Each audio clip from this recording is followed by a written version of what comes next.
संसद ने बहुत अहम रक्षा समझौते को मंजूर कर दिया है।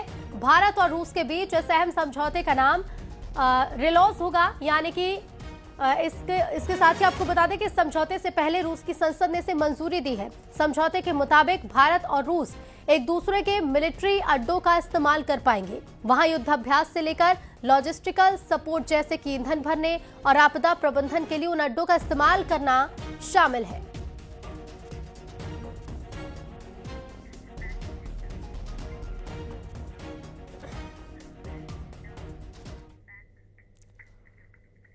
तो दूसरी तरफ पुतिन के भारत दौरे की टेंशन नेटो देशों में फैल चुकी है। सबकी नजर अब इस दौरे पर ही है।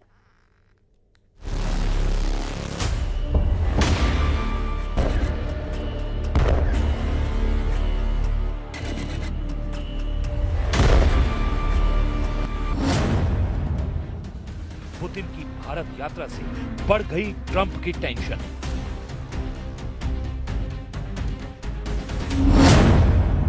पुतिन की भारत यात्रा से नेटो में खलबली।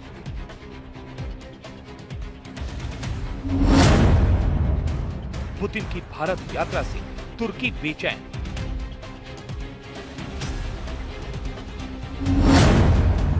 रूस बोला मोदी सबसे महान पार्टनर। पुतिन भारत ऐसे वक्त में आ रहे हैं जब दुनिया में कई मुल्कों की तकदीर नई करवट ले रही है। खासकर युद्ध में उलझी महाशक्तियां पुतिन की हर चाल का बारीकी से विश्लेषण करने में जुट गई हैं। पुतिन की भारत यात्रा से पहले नेटो के पावरफुल सदस्य एक्शन में आ गए हैं। पुतिन के खिलाफ जबरदस्त मोर्चाबंदी की पूरी डिटेल जानने से पहले वॉर जोन से आया बहुत बड़ा अपडेट जान लीजिए, क्योंकि यूक्रेन और रूस ने पूरी ताकत से एक दूसरे को दहलाना शुरू कर दिया है। पुतिन की भारत यात्रा पर नेटो देशों का पूरा फोकस है।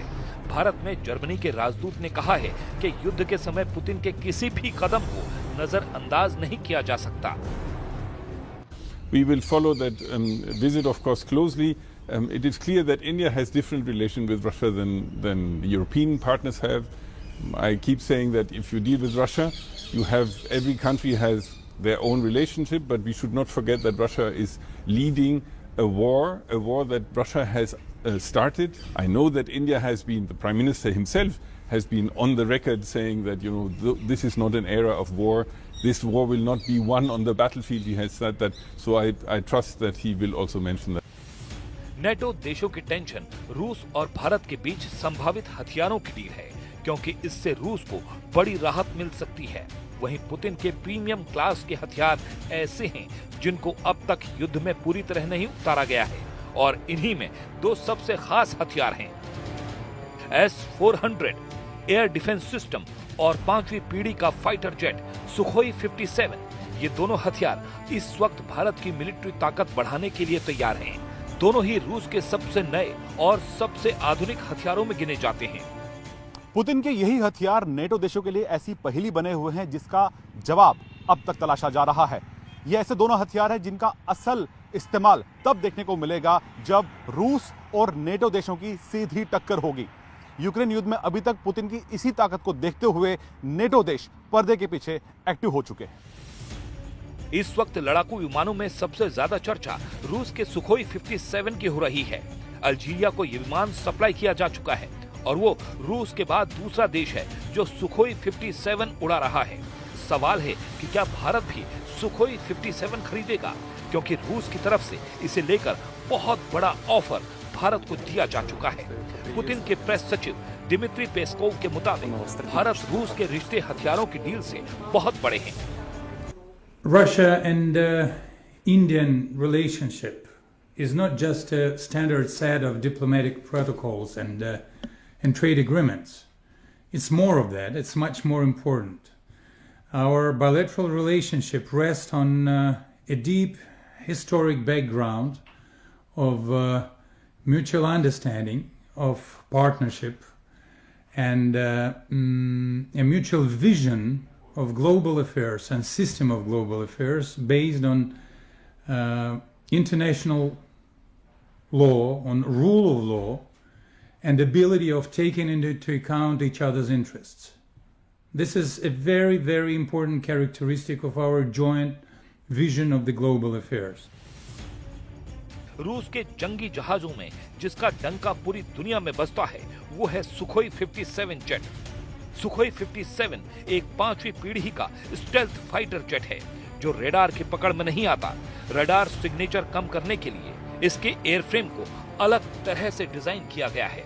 इसमें रेडार तरंगों के लिए खास कोटिंग है और इसके इंजन नोजल्स भी अलग तरह से डिजाइन किए गए हैं। इसका थ्रस्ट वेक्टर कंट्रोल इसे तीखे बोल लेने की खूबी देता है। ये खासियत भारत के सुखोई 30 विमान में भी है और यही रूस के फाइटर जेट को और फुर्तीला बना देती है। इसमें सुपर क्रूज की खासियत है, यानी बिना आफ्टर बर्न के ये सुपरसोनिक रफ्तार पर उड़ सकता है। ये समझिए कि एक्सेलरेटर का ज्यादा इस्तेमाल किए बिना ये तेज रफ्तार बनाए रखता है। पुतिन का बाहुबली कहा जाने वाला हथियार का ट्रेलर ऑपरेशन सिंदूर में देखा जा चुका है। S-400 की रेडार कवरेज ने पाकिस्तान को पस्त कर दिया था। S-400 का रेडार 450 किलोमीटर की रेंज तक दुश्मन के जहाज को ट्रैक कर सकता है। इस सिस्टम में 4 अलग अलग रेंज की मिसाइलों को दागा जा सकता है, जिनकी रेंज 40 किलोमीटर, 120 किलोमीटर, 250 किलोमीटर और 380 किलोमीटर होती है। ऑपरेशन सिंदूर में सबने देखा कि पाकिस्तान के विमान जब उसके ही एयर स्पेस में थे तब भारत उनको आराम से ट्रैक कर पा रहा था। भारतीय सेना का दावा है कि आदमपुर में तैनात S-400 के जरिए एक पाकिस्तानी टोही विमान को 314 किलोमीटर दूर पाकिस्तान की सरहद के अंदर ही मार गिराया गया था। हथियारों से अलग जब भी प्रधानमंत्री नरेंद्र मोदी और पुतिन मिले हैं, नई मिसाल बनी है। रूस और भारत के रिश्तों का नया मुकाम दोनों लीडरों ने दिया है।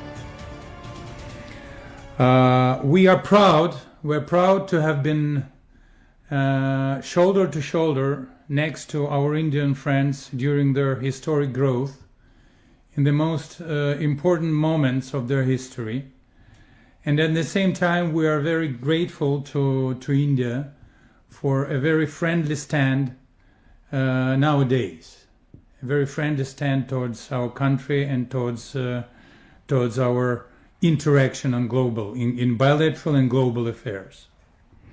पुतिन दिल्ली से ट्रंप को मैसेज दे सकते हैं। पुतिन यूरोपीय देशों को दिल्ली से अपने अगले कदम पर सिग्नल दे सकते हैं। वहीं प्रधानमंत्री नरेंद्र मोदी पुतिन के ग्रैंड वेलकम के साथ भारत रूस का 23वां सालाना शिखर सम्मेलन भव्य और यादगार बनाने जा रहे हैं।